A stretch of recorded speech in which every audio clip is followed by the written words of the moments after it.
This channel does not promote any violent, harmful, or illegal activities. All content provided by this channel is meant for an educational purpose only.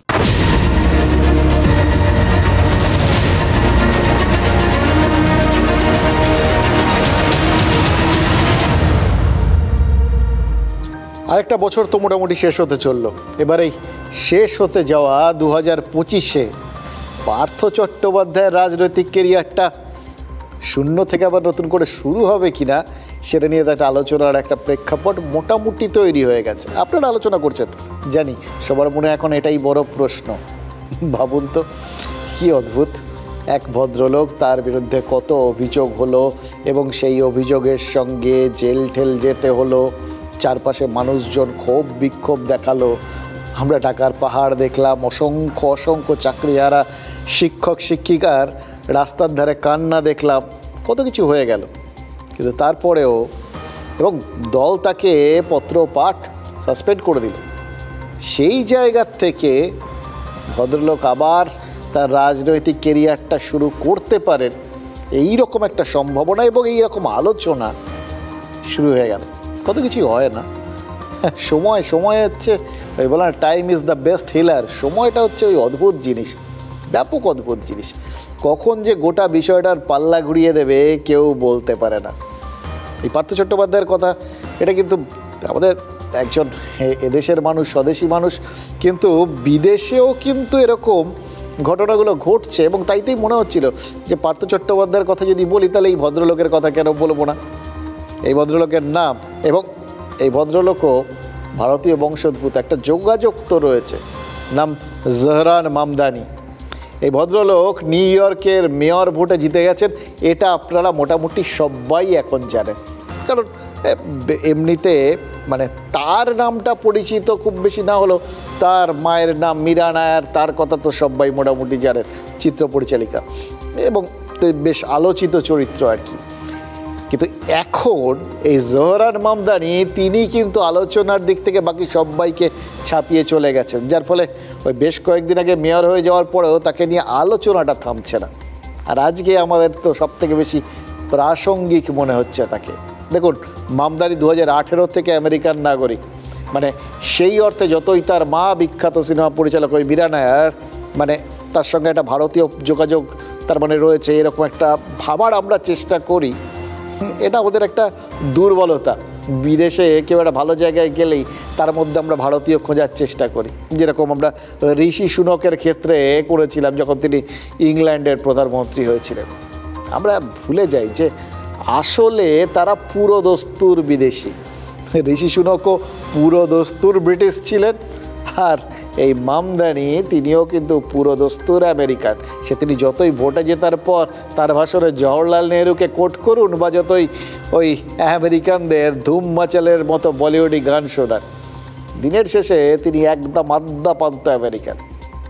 কিন্তু তারপরেও এই হঠাৎ করে পার্থ চট্টোপাধ্যায়কে নিয়ে কথা বলতে বলতে, এবং তাও আবার মানে দেখুন, পার্থ চট্টোপাধ্যায়ের তার কৃতিত্ব আছে। এই এসআইআরের আবহে যখন সবাই এসআইআর নিয়ে মেতে রয়েছে, এর বাইরে কোনো কথা নেই, যে আঁতিপাতি করে কে কোথায় বাড়ির কাগজপত্র আছে সব বাড়িতে কিন্তু একদম হুলস্থুল হয়ে গেছে। বিশেষ করে এই আলমারি টালমারি ঘেঁটে ঘুটে একসা সবাই, অনেকে বাবা মাকে খুঁজছেন। এটাও খুব ইন্টারেস্টিং, মানে বাবা মায়ের নাম 2002-এর ওই ভোটার তালিকায় ছিল কি না, বাবা মায়ের পরিচয়পত্র ছিল কি না, এগুলোকে অনেককে বেশ কষ্ট করে খুঁজে পেতে হচ্ছে। তো যাই হোক, মানে এই রকম মানুষের দেখুন অস্তিত্বের সংকট, তো এটা পরিষ্কার কথা, সবাই সেটা নিয়ে খুব ব্যতিব্যস্ত হয়ে রয়েছে। সেই বাজারে মামদানির মতো একজন বিদেশি মানুষকে নিয়ে কিছু কথা বলার যে একটা ইচ্ছে হচ্ছে বা একটা রাস্তা খুলে যাচ্ছে, সেটা সবাইকে অবাক করছে, আমাকেও করছে। কিন্তু পরে ভেবে দেখেছি বলতে তো হবেই, কারণ বলতে যে ইচ্ছে করছে তার কারণে এই গোটা বিষয়টাই তো আদ্যপান্ত রাজনৈতিক। মামদানি শূন্য থেকে শুরু করে জিতেছেন, পার্থ চট্টোপাধ্যায় তাকে তো শূন্য থেকে শুরু করতে হচ্ছে। এবার শূন্য থেকেই শুরু করবেন কি না সেটা বলাটা খুব মুশকিল, কারণ পার্থ চট্টোপাধ্যায় শূন্য থেকে শুরু করতে রাজি নন। তিনি যেখানে ছেড়েছিলেন সেখান থেকেই হয়তো শুরু করার চেষ্টাটা করবেন। এবং সত্যি কথা বলতে কি এখনও তার বিধায়ক পদ রয়েছে, সুতরাং একদম শূন্যও বলা যায় না সেই অর্থে। তো যাই হোক, আমরা মামদানির কথা বলি। এবার শূন্য বলতে যতই অনেকে এখানকার ওই পার্থ চট্টোপাধ্যায়কে ভুলে গিয়ে বামপন্থীদের কথা মনে আনো, যতই কেউ কেউ বলুন যে এই আমেরিকার মতো চরম পুঁজিবাদী দেশে মামদানির মতো বামপন্থী নেতা যদি ভোটে জিতে যেতে পারেন, তাহলে এ রাজ্যে সিপিআইএমের সম্ভাবনা তো আছে, আশাবাদী হওয়ার একটা জায়গা তো আছে। কিন্তু এই আলোচনাগুলোর বাইরে মানে একটু এগুলো সবাই যারা বলছেন তারা হয়তো একটু হালকা মেজাজে বলছেন, কিন্তু এর মধ্যে একটা গুঁড়ো নিগুঁড়ো তত্ত্ব এবং সূত্র লুকিয়ে আছে এবং সম্ভাবনা। কেন বলছি এই কারণ আমার কি মনে হয় জানেন, এই মামদানির জয়টা সেটা শুধু এখানকার বামপন্থীদের জন্য শিক্ষণীয় বিষয় নয়, বরং এখানকার সব রাজনৈতিক দলই এই মামদানির জয় থেকে অনেক কিছু শিখতে পারে। এবং যদি শেখেন তাহলে আপনার আমার মানে সাধারণ মানুষের অনেকগুলো উপকার হবে। অবশ্য শিখতে তখনই পারেন যদি শিখতে চান। এই যেমন ধরুন আবার পার্থ চট্টোপাধ্যায়, হ্যাঁ, তার ওই দ্বিতীয় ইনিংসের একটা আভাস পাওয়া যাচ্ছে। শেষবেলায় মামদানিকে জিতিয়ে এই বছরটা আমাদের শেখাচ্ছে কিন্তু সে নেতারা চাইলে সত্যিই মানুষের কাছের মানুষ আর কাজের মানুষ হতে পারেন, কিন্তু ওই ছোট্ট একটা লাইন তার সাথে যোগ করতে হবে যদি তারা সত্যি হতে চান। একা একটা লোক রাস্তায় সবার কাছে নিজের বক্তব্য নিয়ে যাওয়ার চেষ্টা করছেন, যিনি রাজনৈতিক নেতা হিসেবে মেয়র হিসেবে জিততে চান, কেউ শুনছেন না। কিন্তু মানুষজন যারা সবাই থেকে পাশ কাটিয়ে চলে যাচ্ছিলেন আস্তে আস্তে তার পেছনে দাঁড়াতে শুরু করলেন। কেন? কারণ তারা দেখলেন এই লোকটা ভরং করছে না, কারণ তারা দেখলেন এই লোকটা অকারণ অবাস্তব কোনো রাজনৈতিক প্রতিশ্রুতি দিচ্ছে না, কারণ এই লোকটা অকারণে ওই জটিল সব রাজনৈতিক তত্ত্ব আওড়াচ্ছে না। তার বদলে কি করছে? যেটা মানুষ চায়, যেটা মানুষের দরকার, মানুষের পাশে দাঁড়াচ্ছে, মানুষের রোজকার সমস্যাগুলোর কথা বলছে এবং সেগুলো সুনির্দিষ্টভাবে সমাধান করার কথা বলছে। কি সমাধান করবেন সেটাও বলে দিচ্ছেন। তার মধ্যে কিন্তু অবাস্তব কিচ্ছু নেই, আকাশ কুসুম কিচ্ছু নেই যে ভোটের পর তিনি পগার পার হয়ে যাবেন, গদিতে একবার গিয়ে বসে থাকবেন, মানুষ অনেক দূরে চলে যাবে। মানুষ সেটা মনে করেনি, মনে করেছে এর একটা সুনির্দিষ্ট পরিকল্পনা আছে এবং সেই পরিকল্পনাটা মানুষ কেন্দ্রিক, মানুষের দৈনন্দিন সমস্যা কেন্দ্রিক, মানুষের ইস্যু কেন্দ্রিক। এটাই তো মানুষ চায়। এবং যদি এরকম কথা কেউ বলেন, মানুষকে যদি তাদের পাশে থাকার আশ্বাসটা সঠিকভাবে কোনো রকম ভরং না করে দেন, তাহলে কিন্তু মানুষ তাকে আপন করে নেয়। এটা একটা বড় শিক্ষা। সে কবে গেটিসবার্গ ভাষণে আব্রাহাম লিঙ্কন বলেছিলেন একবার খেয়াল করে দেখুন, যেটা এখন রাজনীতিতে মিথ হয়ে গেছে, এই government is of the people, by the people, for the people. অর্থাৎ মানুষকে নিয়ে, মানুষের দ্বারা পরিচালিত, মানুষের জন্য সরকার, মানে রাজনীতি সোজা কথায়। এটা বহুদিন আগে দিয়েছিলেন, কিন্তু তারপরে রাজনৈতিক নেতারা তারা তো নিজেদের মতো করে গোটা ব্যাপারটাকে বদলে দিয়েছিলেন। আর তাই জন্যই শোনা কি যাচ্ছিল, রাজনীতিটা আসলে বা সরকার এখন up the people, by by the people আর ফার দ্য পিপল হয়ে গেছে। মানে মানুষের অনেক ওপরে চলে গেছে সরকার, মানুষকে বাই বাই করে চলে গেছে সরকার, মানুষের থেকে ফার অনেক দূরে চলে গেছে সরকার। এটা হচ্ছে রাজনীতি বানিয়ে দিয়েছে বর্তমান ছবিটা, এটাই তো। কিন্তু আসলে মানুষের কাছে যাওয়ার লড়াই এটা মামদানি শেখাচ্ছেন। এবং যদি কেউ সাধারণ মানুষের পাশে থাকার লড়াইটা লড়তে থাকেন, তাহলে ট্রাম্পের মতো প্রেসিডেন্টের প্রবল বিরোধিতাও ধোপে টিকবে না। এটাও তো আমরা বুঝলাম, আমরা শিখলাম। রাজনৈতিক নেতারা, আমাদের এখানকার রাজনৈতিক নেতারা, তারা কি কিছু শিখলেন? দেখুন, আমাদের এখানে যারা রাজনীতি করেন তাদের মধ্যে কজন শিখলেন বা শিখবেন আমরা জানি না। তারা তাদের ছন্দে আছেন, তাদের নিজস্ব থিওরি আছে, সেখানে ওই সমস্ত লিঙ্কন মামদানি কেউ মানে ধারে কাছে আসতে পারেন না। কিন্তু একজনকে দেখে মনে হচ্ছে তিনি কিছু শিখেছেন, মানে তার বক্তব্য দেখে, তার সোশ্যাল মিডিয়ায় তার নিজের যে পোস্ট সেটা দেখে আমরা তাকে নিয়ে আশাবাদী হতে পারি। তার নাম কি জানেন? কুণাল ঘোষ। কয়েকদিন আগে তৃণমূলের রাজ্য সাধারণ সম্পাদক সোশ্যাল মিডিয়ায় একটা পোস্ট করেছিলেন, যেটা কি লেখা ছিল জানেন? I suffered, I learned, I changed. আমি কোথাও গিয়ে দুঃখ ভোগ করেছিলাম, আমি শিখেছিলাম, আমি নিজেকে বদলেছি। থেকে শিখে বদলানো, এটা কিন্তু চারটিখানি কথা না, সোজা কথায় কুণাল ঘোষ বলেছেন তিনি সমস্যাটাকে সহ্য করে সমস্যার থেকে শিক্ষা নিয়ে নিজেকে বদলে নিয়েছেন। এবার যিনি সময়ের সঙ্গে এবং পরিস্থিতির সাথে বদলাতে পারেন নিজেকে, তিনি তো থাকছেন স্যার।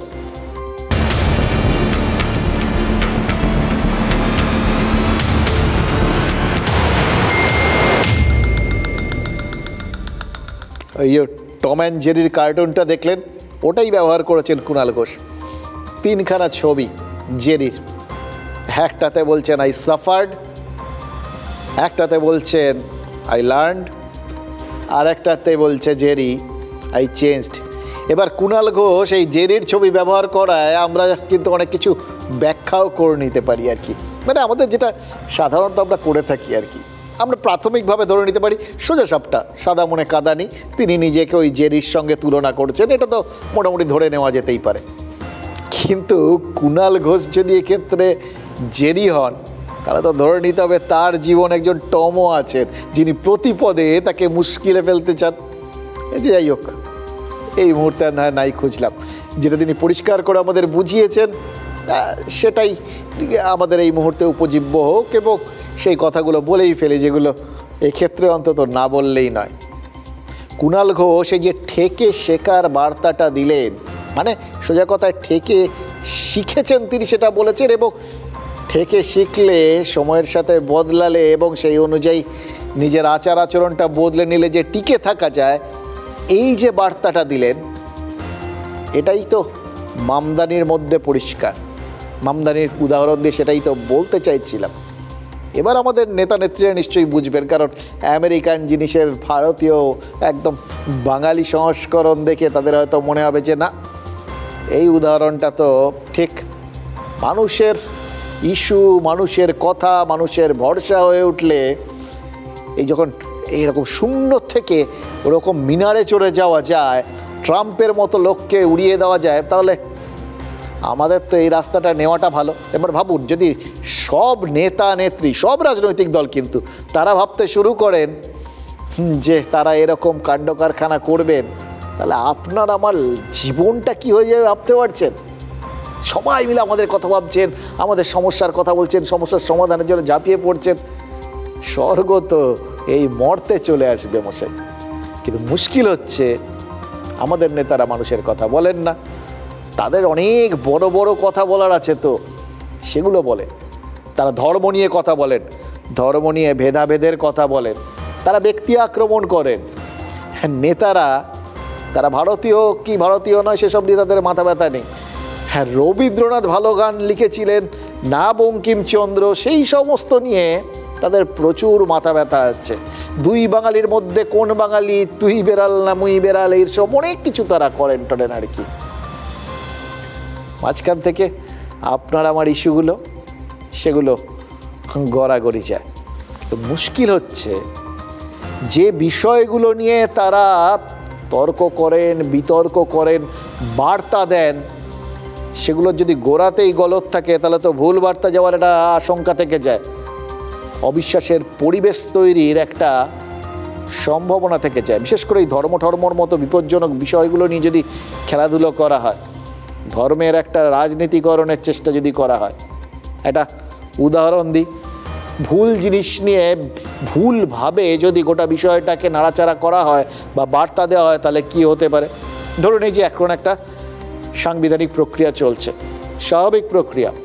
এসআইআর 2002 সালেও হয়েছিল শেষবার, তখন সেটা নিয়ে খুব একটা নাড়াচাড়া হয়নি, যতটা এই 2025-এ এসে 2002 সালের সেই এসআইআর নিয়ে চিন্তা ভাবনা করতে হচ্ছে লোককে, চিৎকার চেঁচামেচি বিতর্ক তর্ক এগুলো সব হচ্ছে। এই একটা স্বাভাবিক প্রক্রিয়া নিয়ে মানে একটা নির্দিষ্ট সময় অন্তর অন্তর ভোটার তালিকা সংশোধন হবে, কে মারা গেছেন, কে অন্য জায়গায় চলে গেছেন, কে বিয়ে হয়ে অন্য কেন্দ্রের ভোটার হয়ে গেছেন, এগুলো তো ঠিকঠাক করতে হবে। একসঙ্গে 5 জায়গায় যাতে কারোর নাম না থাকে, মৃতদের নাম না থাকে, এগুলো তো ঠিকঠাক করতে হবে। এটা তারা স্বাভাবিক প্রক্রিয়া, সবাই জানেন।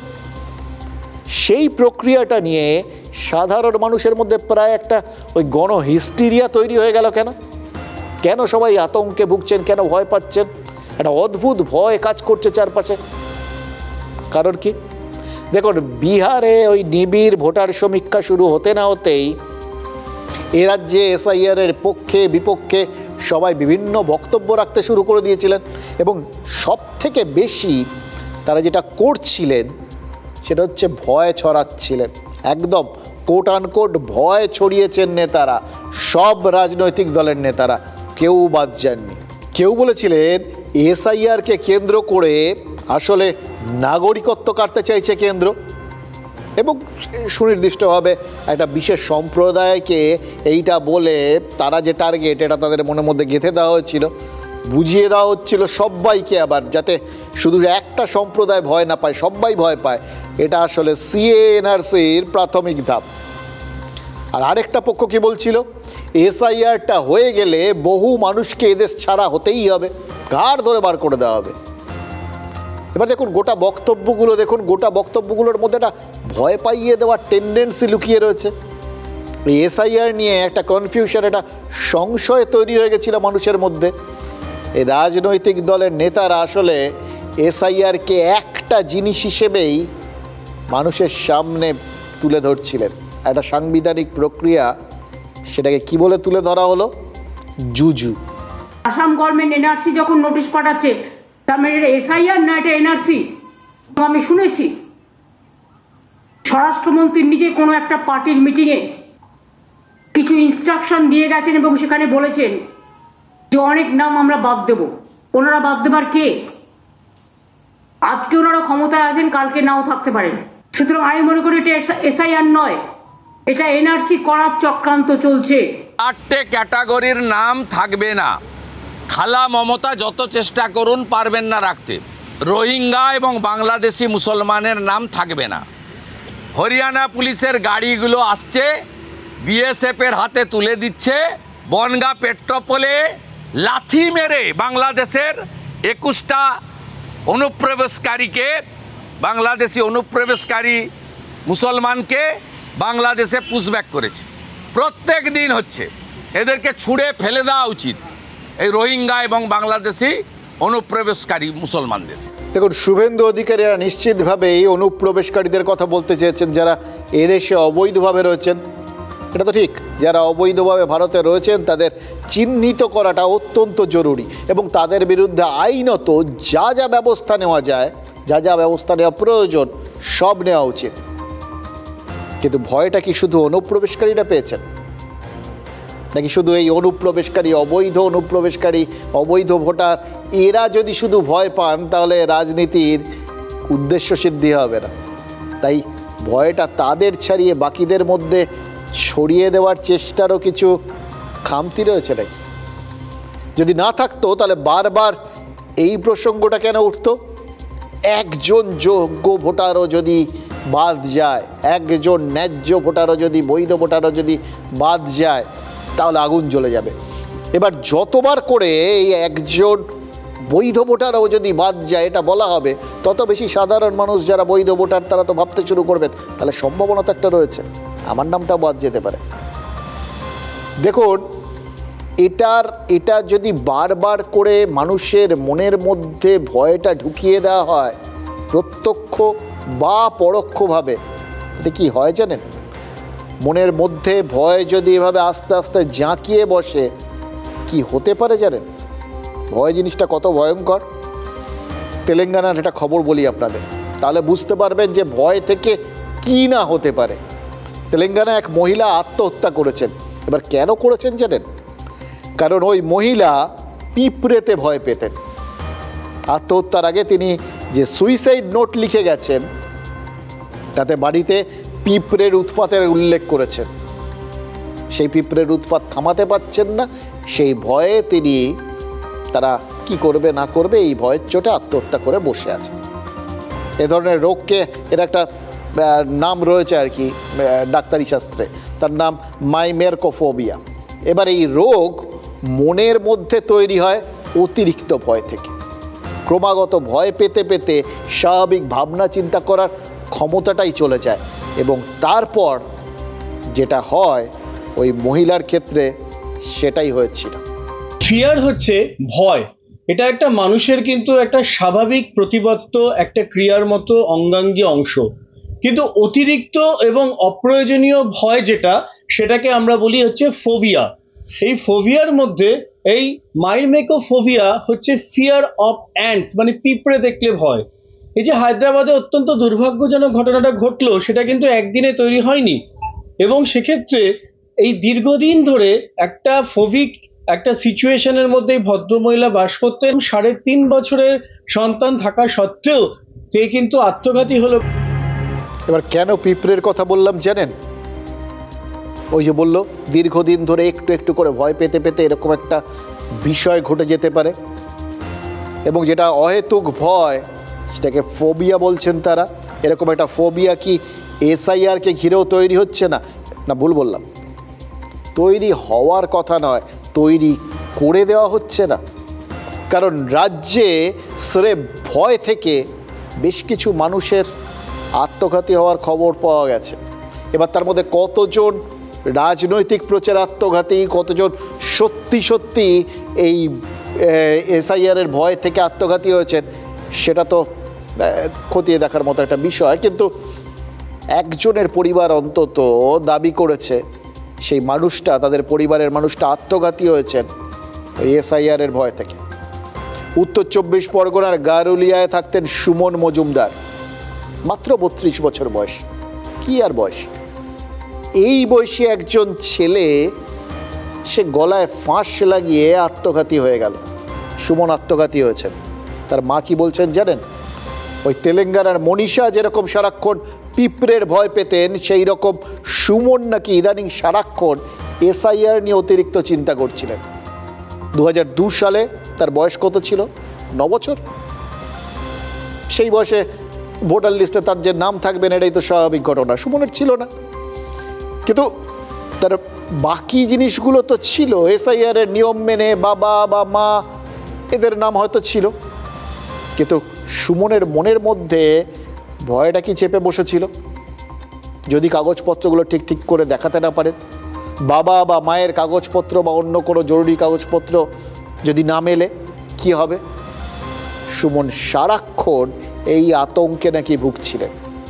ভোটার তালিকা নিয়ে সমীক্ষার কাজে বিএলওরা বাড়ি বাড়ি ঘুরছেন, কিন্তু বিএলও আসার আগে ওই বাড়িগুলোতে অনেকেই তো টেনশনে ভুগছেন।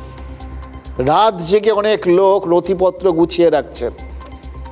উত্তর 24 পরগনার সুমনও নাকি গত কয়েকদিনে বারবার ওই কাগজপত্র ঠিকঠাক আছে কিনা এই প্রশ্ন করছিলেন বাড়ির সবাইকে। এবার দেখুন, সুমন তো একা নন। সেই হিসেবে রাজ্য সরকার হিসেব দিচ্ছে সুমনকে নিয়ে সব মিলিয়ে এখন পর্যন্ত 15 জন মানুষ এসআইআর আতঙ্কে আত্মঘাতী হয়েছেন। এই ধরনের একটা প্রচার তো রয়েছে শাসক দলের তরফে। এবার এর মধ্যে আবার বলছি যে এটা কতটা রাজনৈতিক প্রচার, কজন মারা গেছেন এই জন্য ঠিক ভুল সে তো খতিয়ে দেখার বিষয়। একজনের উদাহরণটা আমরা দিলাম কারণ তার পরিবার বলেছে। এবার যদি সবাই সত্যি সত্যি এই সমীক্ষা নিয়ে আত্মঘাতী হয়ে থাকেন, তা নিয়ে রাজনৈতিক বিতর্ক চলতে পারে, সেটা নিয়ে রাজনৈতিক ফয়দা লোটার চেষ্টা হতে পারে, তৃণমূল বিজেপি একে অন্যের দিকে তোপ দাগতে পারে, কিন্তু যে প্রশ্নটা কেউ ছোঁয়ার চেষ্টা করবেন এই রাজনৈতিক দলগুলো এবং তাদের নেতারা, এর জন্য দায়ী কে? এই যে মানুষের মনের মধ্যে এই যে অহেতুক একটা ভয় ঢুকে পড়ছে, অন্তত একজন মানুষও যদি স্রেফ এসআইআর নিয়ে অতিরিক্ত চিন্তায় আত্মঘাতী হয়ে থাকেন, তার দায়টা কার? রাজনৈতিক নেতারা কি এই মৃত্যুর, এই ভয় সৃষ্টির দায় এড়াতে পারেন? এবার খেয়াল করে দেখুন এটা কেন বলছি। বিহারে এসআইআর হয়ে গেছে, বাংলার সঙ্গে আরও 11টা রাজ্যে এসআইআর হচ্ছে, কিন্তু এসআইআরকে কেন্দ্র করে এই রকম পরিবেশ কোথাও কি তৈরি হয়েছে? তাহলে এখানে তৈরি হলো কেন? এই প্রশ্নটার মধ্যেই লুকিয়ে আছে এই রাজনৈতিক দলগুলোর দায়টা। তারা আসলে ভয় পাওয়ানোর, ভয় দেখানোর প্রতিযোগিতায় নেমেছে। এসআইআর যদি একটা স্ট্রেস হিসেবে ধরি, তাহলে এটাকে আমরা বলি আমাদের মনোবিজ্ঞানের ভাষায় অ্যাকিউট স্ট্রেস ডিসঅর্ডার। এবং এই অ্যাকিউট স্ট্রেস ডিসঅর্ডার থেকে মানুষ একটা আতঙ্কগ্রস্ত হয়ে তাদের মধ্যে একটা ফিয়ার সাইকোসিস বা আমাদের পরিভাষায় আমরা বলি ব্রিফ সাইকোটিক ডিসঅর্ডার হিসেবে একটা সমস্যা দেখা দিতে পারে। এদের মধ্যে শিক্ষা বা অ্যাওয়ারনেস কম, তারা সহজেই গুজবে কান দেন। এবার প্রশ্ন হচ্ছে এই এসআইআর নিয়ে গুজব কারা ছড়িয়েছে? সুকান্ত বুঝে গেছে যে এসআইআর কিন্তু ওদের ব্যাকফায়ার হয়ে গেছে। এই এসআইআর করতে গিয়ে মানুষ ওদের উপর ভীষণভাবে ক্ষেপে গেছে। এই রাজনৈতিক তরজা ভুলে একটা আমাদের উচিত প্রত্যেক রাজনৈতিক সচেতন মনস্ক মানুষদের যে মানুষের মনের ভয় দূর করা, তাদের কাছে পৌঁছানো। এবার প্রশ্ন হচ্ছে এসআইআর নিয়ে কি শুধু ভোটারদের একটা অংশের মনের মধ্যেই চাপ তৈরি হচ্ছে? কেবল ভোটারদের মৃত্যুর খবরই তো আর আসছে না, যারা এই ভোটারদের সমীক্ষার কাজে জড়িত সেই বিএলওদের মৃত্যুর খবরও তো আসছে। দুদিন আগে একজন বিএলওর মৃত্যুর খবর পাওয়া গেছে, তাও আবার একেবারে ওই এনুমারেশন ফর্মটা বিলি করার সময়ই ব্রেন স্ট্রোক। মৃত্যুর জন্য এসআইআরের অতিরিক্ত কাজের চাপকেই দায়ী করেছিলেন ওই মৃত বিএলওর পরিবার। এবার সেই যে চাপটা, সেটা যে কতটাই বিএলওদের ওপর চেপে বসেছে সেটাও তো আরেকবার টের পাওয়া গেল যখন ওই আসানসোলের সালানপুরে জেলা শাসককে সামনে পেয়ে কেঁদে ফেললেন এক মহিলা বুথ লেভেল অফিসার। আসলে এই বুথ লেভেল অফিসাররাই তো কমিশনের ফুট সোলজার, সৈনিক। টানা 1 মাস ধরে বাড়ি বাড়ি গিয়ে তাদের এর আগের থেকে তাদের প্রথমে ম্যাপিং করতে হয়েছে, এখন এনুমারেশন ফর্ম বিলি করতে হচ্ছে, এরপর সেগুলো আবার সবটা মিলিয়ে জমা নিতে হবে। কাজটা তো নেহাত কম নয়। কেউ স্কুল শিক্ষক, কেউ আইসিডিএস কর্মী, এবং সব থেকে বড় কথা শুরুর থেকে দুটো কাজ একসঙ্গে করা নিয়ে তারা কিন্তু আপত্তি জানিয়েছিলেন। এমনকি নজরুল মঞ্চে প্রশিক্ষণ শিবিরে তারা এই নিয়ে বিক্ষোভও দেখিয়েছিলেন। দাবি কী ছিল? এসআইআরের কাজ করতে হলে স্কুল বা তাদের যে কাজটা আছে অন্য সেটার থেকে ছুটি দিতে হবে। পরে সেই দাবি মতো বিজ্ঞপ্তিও জারি করা হয়। কিন্তু বাস্তব কি বলছে? বাস্তব বলছে অনেককেই এখনও দুদিক সামলে চলতে হচ্ছে, ফলে যা হওয়ার তাই হচ্ছে। স্কুল আইসিডিএস সেন্টারে কাজ সেরে হাত দিতে হচ্ছে এসআইআরের কাজে। এবার নির্দিষ্ট সময়ের মধ্যে পুরো ফর্ম বিলি করে দেওয়ার কথা। এই ফর্ম তো সব বিলি হয়নি।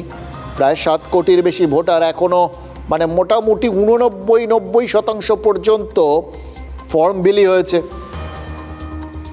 এবারে এই ফর্ম যাতে বিলি হয়ে যায়, এবং কেন ফর্মগুলো নির্দিষ্ট সময়ের মধ্যে পুরোটা বিলি হয়নি, সেই জন্য আজকে রাত্রে 10টার সময় আবার ওই ইয়ারোদের সবাইকে ডেকে পাঠিয়েছে নির্বাচন কমিশন। চাপটা কোথার থেকে কিভাবে আসছে বুঝতে পারছেন? এই বিএলআরওরা তারা জায়গায় জায়গায় ঘুরছেন, চাপে পড়ছেন।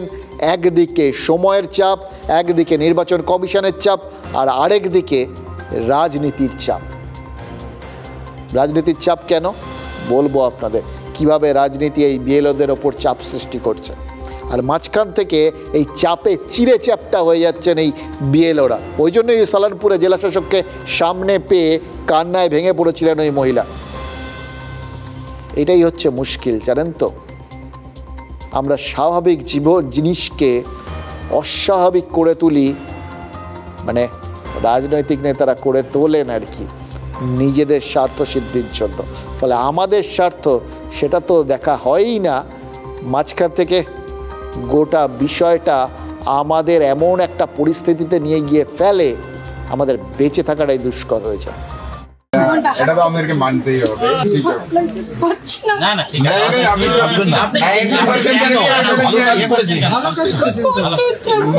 বলছি আপনি অসাধারণ কাজ করেছেন, সবাই হয়, সব লেভেলই আছে। না না স্কুল ঠিক আছে, স্কুলটা আমরা বলে দিই, স্কুলটা আমরা বলে দিই, না না বলে দিই, আপনার কথা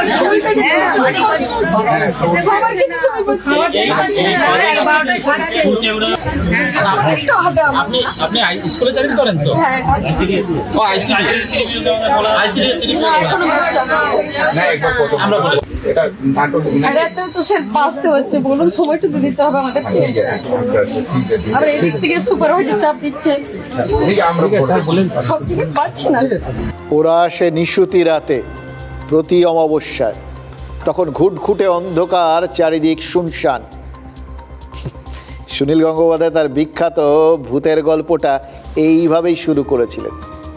বাংলা সাহিত্য আর সংস্কৃতিতে ভূতের অনেক উদাহরণ পাওয়া যায়, কিন্তু এই ভূত মানে কি? সহজ কথায় ভূত হলো সেই সমস্ত অশরীরী আত্মা যারা মৃত্যুর পরেও জীবনে শান্তি খুঁজে পায়নি, মানে অতৃপ্ত আত্মা। এই প্রসঙ্গে আপনাদের বলি, জানেন তো আমাদের নিউজ রুমে তো অনেক কিছু হয়, তখন অন্য জায়গায় ছিলাম আর কি। তো এরকমই একজন মারা গেছেন, তার নামটা নিয়ে ওই বিভিন্ন রাজনৈতিক দলের মধ্যে ব্যাপক টানাপোড়েন শুরু হয়ে গেছে। এ একরকম বলছে, ও একরকম বলছে।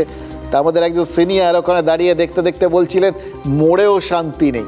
তো এবার যিনি লিখছিলেন তিনিও লিখে ফেলেছেন মরেও শান্তি নেই। আমাদের স্ক্রিন জুড়ে চলে গেছিল মরেও শান্তি নেই। আজকে হঠাৎ এই মরেও শান্তি নেই এর কথাটা মনে পড়ে গেল এই SIR এর কল্যাণে। জানেন তো এরাজ্যের বহু ভোটারেরও কিন্তু মরেও শান্তি নেই। নিশুতি রাতের দরকার নেই, একেবারে দিনে দুপুরে তাদের নাকি ওই ভোট কেন্দ্রে হাজির হয়ে ভোট টোট দিতে হয়। লোকজন নাকি তাদের মৃত আত্মীয়দের খোঁজ পেতে, মানে একবার যদি দেখা পাওয়া যায় তারা এসে নাকি দাঁড়িয়ে থাকছেন, এরকমও শোনা যায় আর কি। সোশ্যাল মিডিয়ার এগুলো সব বিভিন্ন রকম কৌতুক, কিন্তু কৌতুক তো বাস্তবকে কেন্দ্র করেই লেখা হয়, তাই না? দেখুন SIR এর বাংলায় যাবতীয় গোলের একটা, মানে যত গোলমাল আছে তার মধ্যে একটা বড় গোলমাল এই ভুতুরে ভোটারদের নিয়ে। বিজেপি আগের থেকেই অভিযোগ করেছে এই সমস্ত ভুতুরে ভোটাররাই নাকি তৃণমূলের ভোট ব্যাংক। এবার সেই ভূত তাড়াতে যেটা দরকার, মানে সেই ওঝার কাজটাই কমিশন করবে বলে তারা বলে দিয়েছেন, যার হাতিয়ার হচ্ছে SIR। কিন্তু এখানেই তো প্রবলেম, ভূতেদের ভবিষ্যৎও বলে একটা ব্যাপার আছে। তো ফিউচার নেই ভূতেদের, আছে তো, তাদের বাস্তুচ্যুত করাটাও তো সহজ আজকের দিনে। সেই ভূতের ভবিষ্যৎ সিনেমা যেরকম দেখিয়েছিলেন, ওই বাস্তুহারা হওয়ার ভয়ে জোট বেঁধেছিল সব ভূত। তা এখানে ভূতেরা জোট বেঁধেছে কিনা জানি না, কিন্তু ভূতের মালিকরা তারা কিন্তু অ্যাক্টিভ হয়ে গেছে। তাদের বাঁচিয়ে রাখার, মানে ভাবুন ভূতকে বাঁচিয়ে রাখার যে প্রবল চেষ্টা ভূতের মালিকদের মধ্যে শুরু হয়েছে, সেটা দেখে কিন্তু ভারী আমোদ হচ্ছে, জানেন তো। আসলে আমরা জানি ওই সেই ভূতের মালিকদের একটা অদ্ভুত ডিপেন্ডেন্স জন্মে যায় ওই জিনদের ওপর, ভূতদের ওপর। আলাদিনের প্রদীপে দেখেনি, আশ্চর্য প্রদীপটা ঘষলে সে এসে বলুন আঁকা কী চান বলে সেই দানবটা সামনে এসে দাঁড়াতো আর তাকে দিয়ে সব কাজকর্ম করিয়ে দিত। তা এটাতে যদি তার ওপর ভরসা তৈরি হয়, সেটা তাকে দোষ দেওয়া যায় সেই ভূতের মালিককে? এই ভোটার তালিকার এই ভূতরাও কিন্তু ওই আলাদিনের ওই প্রদীপের জিনের থেকে খুব কম নয়। তারা মালিকের চাহিদা, মানে ক্ষমতার চাহিদা আর কি, মুহূর্তের মধ্যে তারা পূরণ করে দিতে পারে। তাদের জন্যই তো কতজন চেয়ার টেয়ারে বসে, মানে গদিতে বসেন আর কি। তাই তাদের বাঁচিয়ে রাখার জন্য মালিকরা যে ঝাঁপিয়ে পড়বেন, সেটা খুব স্বাভাবিক তো ব্যাপার। সহজে তাদের ভোটার তালিকা থেকে মুছে দেওয়া যায়? এই জন্য নাকি SIR এবার দেখুন 2002 সালে শেষ SIR হয়েছে, আজকে 2025, 23 বছর কেটে গেছে মাঝখানে। এই 23 বছরে বহু ভোটার মারা গেছেন, কম ভোটারের মারা যাওয়ার তো কথা না। এর আগের বার 2002 যখন হয়েছিল তখন কিন্তু বহু মৃত ভোটারের নাম এইভাবে বাদ গেছিল, এটাই তো স্বাভাবিক হওয়ার কথা। কিন্তু এবার ওই মৃত ভোটারদের নাম, যাদের নামগুলো রয়ে গেছে ভোটার তালিকায়, সেগুলো বাদ দিতে গেলেই নাকি বাধা দিচ্ছে তৃণমূলের ছোট বড় বিভিন্ন মাপের নেতারা। এমনকি মৃতদের নাম বাদ না দিতে BLOদের নাকি রীতিমতো ফরমান দিয়ে দিয়েছেন সব তারা। একজনের কথা তো শুনলাম, ফলতার তৃণমূল নেতা জাহাঙ্গীর। এবার তিনি এমনভাবে ধমকে চমকে নাকি গোটা বিষয়টা বলেছেন, লিখিতভাবে ওই নির্বাচন কমিশনের কাছে অভিযোগ জানিয়েছেন ওই অভিজিৎ দাস, ববি, ওই যে ভদ্রলোক, ওই অভিষেক বন্দ্যোপাধ্যায়ের বিরুদ্ধে প্রার্থী হয়েছিলেন ডায়মন্ড হারবারে। কোনো জায়গায় আবার মৃত ভোটার চিহ্নিত করায় মারধর থেকে নাকি নিস্তার পাননি বিজেপির মহিলা বুথ লেভেল এজেন্ট, বিএলএ, মানে যাদের সঙ্গে যাওয়ার কথা। কিন্তু ওই যে বলে না, বুনো ওলের জন্য বাঘা তেঁতুল আছে, ভূত তাড়ানোর ওঝা হিসেবে কমিশনও হয়তো তাদের কোনো প্ল্যান বি রেডি রেখেছিল। আধার তথ্য থেকে ইতিমধ্যেই নাকি 43 লক্ষ মৃতের নাম শনাক্ত করে ফেলেছে কমিশন। এবার তার মানে ধরুন এই মৃত নাম, মানে মৃত ভোটারের নাম বাদ গেলে তারা নিশ্চয়ই পুনর্বিবেচনার জন্য বুক ঠুকে ওই কমিশনের কাছে আবেদন করবেন না। সুতরাং মৃতদের নামগুলো যে বাদ যাবে এটা আমরা ধরে নিতে পারি, মানে অ্যাটলিস্ট 43 লক্ষ নাম বাদ যেতে পারে। এবার খেয়াল করে দেখুন, বিজেপি তারা 1 কোটি নাম বাদ যাওয়ার আশায় তো হাপিত্তেশ করে বসে আছে। এবার তার মধ্যে যদি মোটামুটি 43 লক্ষের নাম বাদ যাওয়ার একটা সম্ভাবনা তারা দেখে ফেলে, তারা যে হাসি হাসি মুখ করে ভূত বিদায় আশার আলো দেখতে শুরু করবে সেটা কিন্তু বলাই বাহুল্য। নির্বাচন কমিশনের এইসব দাবি তখনই বিশ্বাসযোগ্য থাকতো যদি নির্বাচন কমিশন নিরপেক্ষ হয়ে কাজ করত। বিহার আমরা দেখেছি জীবিত ভোটারকে মৃত দেখিয়ে দিয়েছে। যদি সত্যিকারের মৃত ভোটার থেকে থাকে নাম বাদ যাক, কিন্তু অসভ্য নির্বাচন কমিশন, বিজেপির এজেন্ট নির্বাচন কমিশন, তারা বিহারের বুকে যে খেল দেখিয়েছে তাতে নির্বাচন কমিশনকে আর কেউ বিশ্বাস করছে না।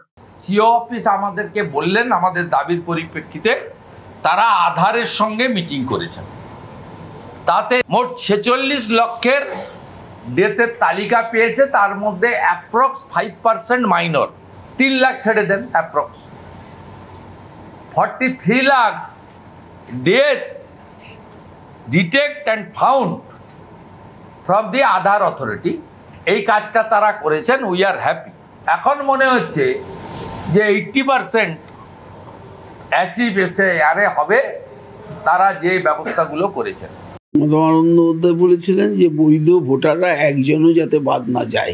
তা আমি তো বৈধ ভোটার, তা আমি কেন এটা সহযোগিতা করবো? এইবার আপনাদের আসল জায়গাটায় নিয়ে এসে ফেললাম। দেখুন, ওই ভূতেরা, মানে ভুতুরে ভোটাররা তারা জীবিত হবে কিনা, জীবিত থাকবে কিনা, ভোটার তালিকায় পুনর্বাসন পাবে কিনা সেটা তো পরের কথা। কিন্তু পার্থ চট্টোপাধ্যায় তিনি আমাদের রাজনীতিতে পুনর্বাসন পাওয়ার জন্য পা বাড়িয়ে যে রয়েছেন, এই বক্তব্যটা দেখে ফেললেন। এটা থেকে পরিষ্কার এই 2022 সালে গ্রেফতার হওয়ার পর থেকে এই বক্তব্যগুলো তো মিসিং ছিল। পার্থ চট্টোপাধ্যায় জামিনে ছাড়া পেয়ে শুধু বাড়ি ফেরেননি, যেখানে শেষ করেছিলেন সেখান থেকেই শুরু করে দিয়েছেন। মানে রাজনীতিবিদ হিসেবে গ্রেফতার হয়েছিলেন, রাজনীতিবিদ হিসেবেই জামিনের পর বাড়ি ফিরে সাংবাদিকদের মুখোমুখি হতে শুরু করেছেন। নাহলে তিনি কিন্তু ওই এসআইআর নিয়ে বক্তব্যটা সযত্নে এড়িয়ে যেতে পারতেন। আরে বক্তব্য কি কম পড়েছিল? 3 বছর 3 মাস, কম সময় তো নয়। তার বিরুদ্ধে এত অভিযোগ, এত রকম বক্তব্য, এমনকি তার দলের নেতারা তার ক্ষেত্রে কত রকম মন্তব্য করেছিলেন। অভিষেক বন্দ্যোপাধ্যায় তিনি তো বেনিফিট অফ ডাউট দিয়ে তাকে দল থেকে বাদ করে দেওয়ার রাস্তা খুলে দিয়েছিলেন। এবার দল থেকে এই অভিযোগ, তার মতো অভিযুক্ত অনেকেই আছে। অভিযোগ থাকলেই অভিযুক্ত নয়, তাদের ক্ষেত্রে দলনেত্রী বলেও দিয়েছেন, কিন্তু একমাত্র তিনি দল থেকে বাদ পড়ে গেলেন। সুতরাং তার বলার মতো বিষয় অনেক কিছু ছিল, কিন্তু তিনি শুরু করলেন ওই রাজনৈতিক বক্তব্য থেকে। আসলে ওই বলে না, once a soldier always a soldier. সেনা একবার যদি কেউ হয় সে সারা জীবন সেনাই থেকে যায়। এই রাজনীতিকরাও তাই, একবার রাজনীতিক হলে মৃত্যু রাজনীতিক, কোনো এক্সটেক্স হওয়ার কোনো ব্যাপার নেই, রিটায়ারমেন্টেরও ব্যাপার নেই। রাজনীতিটা তিনি বলেননি, ওই যেরকম সাইকেল চালানো শিখলে বলে না। ওই জন্য দেখলেন তো তৃণমূল কংগ্রেস এসআইআরের বিরুদ্ধে হাইকোর্টে গেছে, সুপ্রিম কোর্টে গেছে। তৃণমূল নেতারা মানে সবাই, কে না, অভিষেক বন্দ্যোপাধ্যায়, মমতা বন্দ্যোপাধ্যায় সবাই বলেছেন একজনেরও নাম বাদ গেলে নির্বাচন কমিশনকে বুঝিয়ে দেবেন কত ধানে কত চাল। কিন্তু তারপরেও পার্থ চট্টোপাধ্যায় এসআইআর এর বিষয়টাকে নিজের মতো করে ব্যাখ্যা করে দিলেন এবং বলে দিলেন তার সঙ্গে, মানে নামটা জুড়লেন কার? মমতা বন্দ্যোপাধ্যায়। মমতা বন্দ্যোপাধ্যায় নাকি বলেছেন এসআইআর একজনও বৈধ ভোটারের নাম যেন বাদ না যায়। বলেছেন তো, এটা বলাটাই তো স্বাভাবিক, যে কোনো সুস্থ বুদ্ধির লোক তো সেটাই বলবেন। বলার সময় তো বলবেন একজন বৈধ ভোটারের নাম যেন বাদ না যায়। ঠিকই তো, কেন বাদ যায় বৈধ ভোটারের নাম? কিন্তু এই বৈধ ভোটারের সংজ্ঞাটা সেটা তো আবার এক একজনের কাছে এক এক রকম। এটাই হচ্ছে রাজনীতির ট্রিক। ওই পার্টটা আপনারা বুঝতে পারবেন না। আর কমিশনের চোখে যিনি বৈধ, তিনি ওই রাজনীতির চোখে অবৈধ হয়ে যেতে পারেন। আবার কমিশনের কাছে যিনি অবৈধ, বা আপনার আমার চোখে যিনি অবৈধ, তিনি রাজনীতির চোখে বৈধ হয়ে যেতে পারেন। এই ফাঁকটা ধরেই কিন্তু পার্থ চট্টোপাধ্যায় যেভাবে বলটা গলিয়ে দিলেন না, তাতে বোঝা যাচ্ছে তার ওই যে রাজনীতিক হিসেবে তার যে দক্ষতা, তাতে এতটুকু মরচে পড়েনি। কি সুন্দর বলে দিলেন, মমতা বন্দ্যোপাধ্যায়ের কথা মতোই তিনি এসআইআরে সহযোগিতা করবেন। এটাই রাজনীতি, এটাই এসআইআর নিয়ে তার অবস্থান। যে অবস্থানটা একদিকে স্বতন্ত্র, আবার দলের মধ্যে মিশে থাকা। তিনি যে দলটার নেতা হিসেবে পরিচিত ছিলেন, যে দলের সরকারের মন্ত্রী ছিলেন, যে দলের ক্যাডারদের চাকরি দিয়েছেন, বা যাই হোক অনেককেই দিয়েছেন আর কি, এই জন্যে যাকে দুর্নীতিতে অভিযুক্ত হতে হলো, সেই তৃণমূল কংগ্রেস একদিকে, আর আরেকদিকে তিনি আলাদা। অথচ আলাদা হয়েও একা এবং অনেকের মতো তিনি দলকে জুড়ে নিচ্ছেন, দলনেত্রীকে জুড়ে নিচ্ছেন। এটা কীরকম রঙ্গ জাদু ভাবুন তো। তার এই বক্তব্য শুনে না আরেকজনের কথা মনে পড়লো, জানেন তো, অনুব্রত মণ্ডল। এই পুরো তৃণমূল কংগ্রেস দলটা যেখানে এসআইআরকে নিন্দে মন্দ না করে এখন সকালে জলস্পর্শ করছে না, সেখানে অনুব্রত মণ্ডল বলে দিয়েছিলেন কি? বলেছিলেন এসআইআর ভালো। কি মনে হচ্ছে আপনাদের? আরে অদ্ভুতভাবে অনুব্রত মণ্ডলের সাথে পার্থ চট্টোপাধ্যায়ের বক্তব্য, অবস্থান মিলে যাচ্ছে না। এবার কিছু মিল তো আছে, দুজনকেই গিয়ে জেল খাটতে হয়েছিল। এবার এসআইআর নিয়ে পার্থ চট্টোপাধ্যায় এবং অনুব্রত মণ্ডলের এই যে অবস্থানগত মিল, এটা কি জেলের জল খাওয়ার জন্য? জেলটা কি ওই হীরক রাজ্যের যন্তর মন্তর ঘর নাকি, যেখানে ঢুকলে মগজ ধোলাই অনিবার্য? এসআইআর চালু হোক না, অসুবিধা কি আছে? এসআইআর চালু তো ভালো হবে, কোনো প্রবলেম নেই। এসআইআর চালু হোক, বললাম তো ভালোই হবে, খারাপ কি হবে? পরিষ্কার পরিচ্ছন্ন হবে। মমতা বন্দ্যোপাধ্যায় বলেছিলেন যে বৈধ ভোটাররা একজনও যাতে বাদ না যায়। কোথাও তো বলেননি যে বাড়িতে আসলে অসহযোগিতা করবেন, তো বলেননি। এটা তো ভুল প্রচার করা হচ্ছে না। উনি বলেছেন বৈধ ভোটার, একজন বৈধ ভোটারও যাতে ভোটার লিস্ট থেকে বাদ না যায়। দেখুন, বালু, তারপরে এই পার্থ চট্টোপাধ্যায় সবাই বাড়ি ফিরে আসার পর, বিশেষ করে পার্থ চট্টোপাধ্যায় এবার জামিন পেয়ে বাড়ি ফিরে আসার পর সোশ্যাল মিডিয়া একটা চালু রসিকতা খুব দেখতে পাচ্ছি। সুভাষই শুধু ঘরে ফিরলেন না, ভাবুন, অনুব্রত মণ্ডল ফিরলেন, জ্যোতিপ্রিয় মল্লিক ফিরলেন, পার্থ চট্টোপাধ্যায় ফিরলেন। এবার এইটা নিয়ে যারা ঠাট্টায় মশগুল, তারা কার সঙ্গে কার তুলনা করছেন সেটা বুঝতে পারছেন। সেটা নিয়ে আলাদা বিতর্ক থাকতে পারে বা বিরক্তিও থাকতে পারে, কিন্তু এইটুকুনি তো আমরা বুঝতে পারছি, যিনি যে সুভাষের বাড়ি না ফেরার কথা বলা হলো, সুভাষ বাড়ি ফেরে নাই, তিনি নেতাজি। আর এরা আর নাই বা বললাম, বরং পার্থ চট্টোপাধ্যায়ের বডি ল্যাঙ্গুয়েজ নিয়ে কিছু কথা বলি।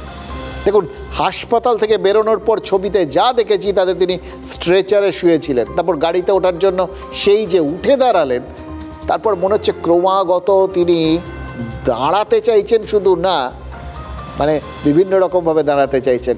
ভোটে দাঁড়াতে চাইছেন, রাজনীতিতে দাঁড়াতে চাইছেন, নিজের পায়ে দাঁড়াতে চাইছেন, অনেক রকম, মানে দ্রুত সেই উচ্চতায় পৌঁছে যেতে চান যেখানে তিনি বছর 3 আগে ছিলেন।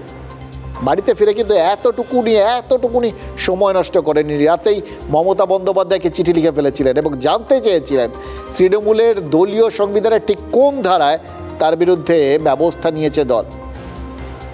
জানতে চেয়েছেন যে একই রকম অভিযোগ আরও অনেকের বিরুদ্ধে থাকলেও তাদের বিরুদ্ধে তৃণমূল কংগ্রেস কেন এইরকম কোনো অবস্থান নেননি, শুধু তার ক্ষেত্রেই এতটা কঠোর হলো।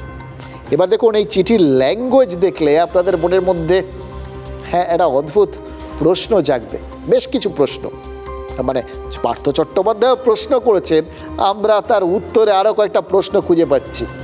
দেখুন, 1 নম্বর প্রশ্ন হলো, পার্থ চট্টোপাধ্যায় সরাসরি এইরকম পরিস্থিতিতে এইরকম চিঠি লেখার সাহসটা পেলেন কোত্থেকে? মানে তিনি কি করে নিশ্চিত হলেন এই চিঠিটা যথাযথ জায়গায় পৌঁছে যাবে, যেখানে দল তাকে দল থেকে বার করে দিয়েছে? মানে কোথাও গিয়ে দল চটজলদি তার বিরুদ্ধে অভিযোগে শিলমোহর দিয়ে দিয়েছিল। এটা হচ্ছে প্রথম প্রশ্ন।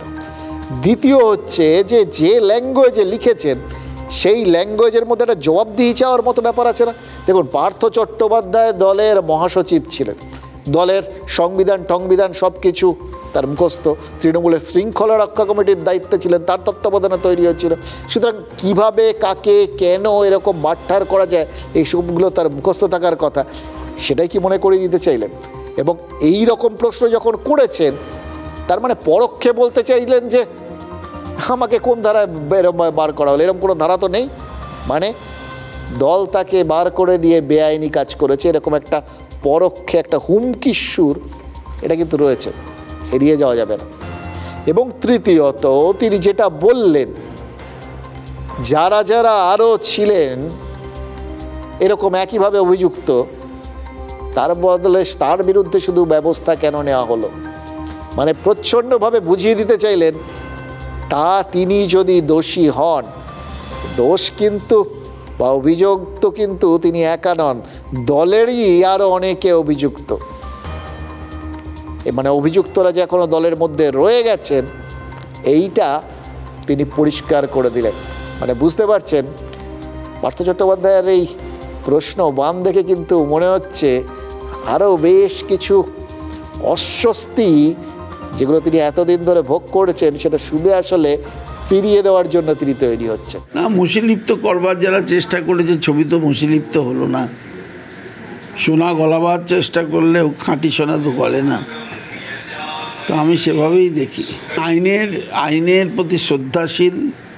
আমি আইন জানি যে বিচারালয়ে বিচার পাবো, সত্যের জয় একদিন হবেই হবে। চোর একটা পার্থ, ডাকাত, ও সম্পর্কে আমি বলবো না ভাই, আসছি।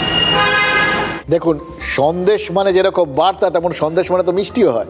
পার্থ চট্টোপাধ্যায় মিষ্টি হেসে হেসে বলছিলেন তাকে মশিলিপ্ত করার চেষ্টা হয়েছে, সোনা গলাবার চেষ্টা হয়েছে, কিন্তু সফল হয়নি। মানে বোঝাই যাচ্ছে যে পার্থ চট্টোপাধ্যায় অন্তর থেকে বিশ্বাস করেন তার ভাবমূর্তিটা এখনও সোনার মতো চকচকে, তিনি এখনও সততার প্রতীক, এবং তিনি একদিন সমস্ত অভিযোগ থেকে মুক্ত হবে। সত্যি বলছি, জানেন তো, এরপর থেকে যদি কেউ প্রশ্ন করেন না যে কার মতো আত্মবিশ্বাস দরকার, ওই পার্থ চট্টোপাধ্যায়ের মতো বলা যেতে পারে।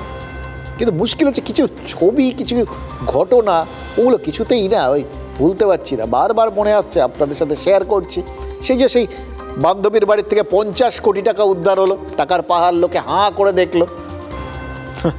এটাতে তিনি বলেছেন এটা তো তার বাড়িতে না, বান্ধবীর বাড়িতে উদ্ধার হচ্ছে, বান্ধবীকে জিজ্ঞেস করুন। টাকাটা বেয়ারিশ হয়ে গেল শুধু, জানেন তো, এতগুলো টাকা, 55 কোটি, কি অদ্ভুত লাগছে।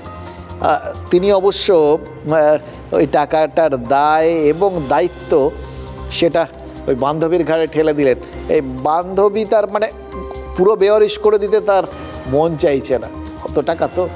এবার তার বান্ধবী অর্পিতা মুখোপাধ্যায়ের ওই ফ্ল্যাট থেকে প্রচুর সোনাদানা হয়েছিল উদ্ধার, শান্তিনিকেতনে সেই বাড়িটার দরজায় অপা লেখা ছিল, অনেক কিছু সেই সময় কত কিছু বেরিয়েছিল বলুন তো, সোনা দানা, গয়নাগাটি, ফ্ল্যাট, বাংলো, স্কুল, এবং সব থেকে বড় কথা, রাস্তার ধারে বসে থাকা ওই টিচারদের কান্না, 26,000-এর চাকরি যাওয়া,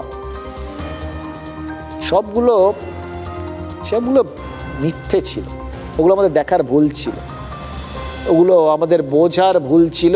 সেই সন্দেহটাই ধুয়ে মুছে দিতে চাইছেন পার্থ চট্টোপাধ্যায়। এত বড় নিয়োগ দুর্নীতি হয়ে গেল, এগুলো আসলে সব ঝুট, মিথ্যে। এবার এইটা বলার মতো সাহস বা বলার মতো আত্মবিশ্বাস তিনি পেয়েছেন কেন? কারণ তার নামে বাড়ি ফেরার সময় লোকজন জয়ধ্বনি দিয়েছে। আজকেই তারা বেহালা পশ্চিমের বাড়ি বাড়ি লিফলেট বিলি করেছেন, ভোটারদের কাছে গিয়ে বলেছেন বেহালার রূপকার হিসেবে ভোটাররা যেন পার্থ চট্টোপাধ্যায়কেই ফের প্রার্থী হিসেবে দাবি করেন। তাকেই যেন ভোটে জেতান। এবার এরা ব্যক্তি পার্থ চট্টোপাধ্যায়ের অনুগামী তো বটেই, তৃণমূল কংগ্রেসেরও তো লোক, এটা তো বুঝতে পারছি। কারণ এসআইআর এর কাজে বিএলএর সঙ্গে বহু জায়গায় যেখানে বিরোধী দলের কোনো বিএলএ নেই, সেখানে তৃণমূল না হলে এভাবে বাড়ি বাড়ি গিয়ে পার্থ স্যারের জন্য জনমন গঠন এটা তো সম্ভব নয়। এটা তৃণমূল তো জানে। তৃণমূল আটকালো না কেন? মানে এই পার্থ চট্টোপাধ্যায়কে কেন্দ্র করে তার অনুগামীরা বা বকলমে তৃণমূল কর্মীরা যা করছেন, তাহলে তৃণমূলের কি তাতে সায় রয়েছে? প্রচ্ছন্ন সায়। আমরা বেহালাবাসী তরফ থেকে এসেছি, বেহালা পশ্চিম থেকে আমরা এসেছি। আমরা পার্থদাকেই চাই বিধায়ক হিসাবে 2026-এ। পার্থ চ্যাটার্জি তো আমাদের জন্য অনেক করেছেন, তো দেখবেন একটু পার্থ চ্যাটার্জিকে। আমরা শুনে হাসির থেকে বেশি কিছু আর দিতে পারবো না ওনাকে। ওনার সততা নিয়ে প্রশ্ন ওঠেন, ওনার তো ব্যক্তিগত জীবনে সততা নিয়ে প্রশ্ন আছে, বাকি তো ছেড়েই দিন।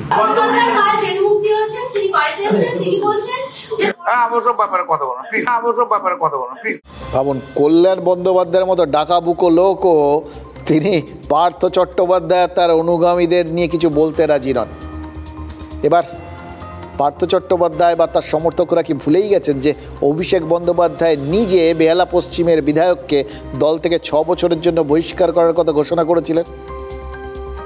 মমতা বন্দ্যোপাধ্যায়কে লেখা চিঠিতে অভিষেককে যদিও নব্য সেনাপতি বলে উল্লেখ করেছেন প্রাক্তন শিক্ষামন্ত্রী, তবুও প্রশ্ন তো উঠছে। দেখুন, কোথাও গিয়ে গোটা বক্তব্যগুলোর মধ্যে একটা শ্লেষ কি লুকিয়ে নেই? এটা এই যে শ্লেষ প্রকাশ করাটা, এই যে একটা প্রচ্ছন্ন কড়া বার্তা, এটা কি কারোর ইশারায় হলো বা কারোর প্রচ্ছন্ন সম্মতিতে হলো? এই প্রশ্নটাও তো উঠছে। কারণ এখন তো বললাম তো, এসআইআরের বাজারে যেখানে বিজেপি তারা বিএলএ দিতে পারছে না সব জায়গায়, বা বহু জায়গায় বেরোচ্ছেন না, সেখানে তৃণমূলের কোনো রকম অনুমোদন ছাড়া পার্থ চট্টোপাধ্যায়কে নিয়ে এতটা লাফালাফি কেউ করতে পারতেন? আর পার্থ চট্টোপাধ্যায় এতটা সাহস পেতে পারতেন? নাকি এটা একটা স্ট্র্যাটেজি? পার্থ চট্টোপাধ্যায় তিনি যে অভিযুক্ত হয়েছিলেন, এটা ঘটনা, সেই অভিযোগটা তখন তার গায়ে ছিল বা তার বিরুদ্ধে ছিল যখন তিনি তৃণমূলে ছিলেন। আজকে তিনি দল থেকে বাদ পড়তে পারেন, কিন্তু তিনি যখন ছিলেন তখনই তো সেই অভিযোগ তার বিরুদ্ধে হয়েছিল, অর্থাৎ দলের গায়ে সেই অভিযোগ গিয়ে লেগেছিল। আজকে পার্থ চট্টোপাধ্যায় নিজেকে নির্দোষ প্রমাণ করতে চাইছেন বা দাবি করছেন, গলা উঁচিয়ে বলছেন, সমর্থকরা লিফলেট বিলি করছেন। এটা চারপাশে কি এই বার্তাটা ছড়িয়ে দেওয়া যে সব মিথ্যে, একদম গোড়ার থেকেই মিথ্যে, কোথাও কোনো দুর্নীতি হয়নি, এই বিষয়টাকে দুর্নীতি বলে মনেই করছে না তৃণমূল। এবার প্রশ্ন আসবে যে এত কিছু হয়ে যাওয়ার পর এত ডোন্ট কেয়ার ভাব কেন নেবে? সেক্ষেত্রে হয়তো এই জন্যে যে এত অভিযোগ ছিল, সেই অভিযোগগুলো কোথাও গিয়ে দলীয় কর্মীদের মনের মধ্যে কাজ করতে পারে, তাদের মনোবলে আঘাত আনতে পারে, এটা বুঝেই তৃণমূল 1 সেকেন্ডের জন্য এই অভিযোগগুলোকে আমল দিতে রাজি নন। তাৎক্ষণিকভাবে তখন হয়তো মনে হয়েছিল যে পার্থ চট্টোপাধ্যায়ের বিরুদ্ধে এত রকম অভিযোগ উঠেছে যে তাকে দলে রাখলে দল তার ভাগী হয়ে যাবে, কিন্তু এখন তারপর একটুখানি ধাতস্থ হওয়ার পর দলের হয়তো মনে হয়েছে পার্থ চট্টোপাধ্যায়ের বিরুদ্ধে ওটা অভিযোগগুলোকে গুরুত্ব না দিলেই হলো এবং সেগুলো সব মিথ্যে এটা ভেবে নিলেই হলো, তাহলে তো দলের গায়েও আর কিছু অভিযোগ লাগার বিষয় থাকে না।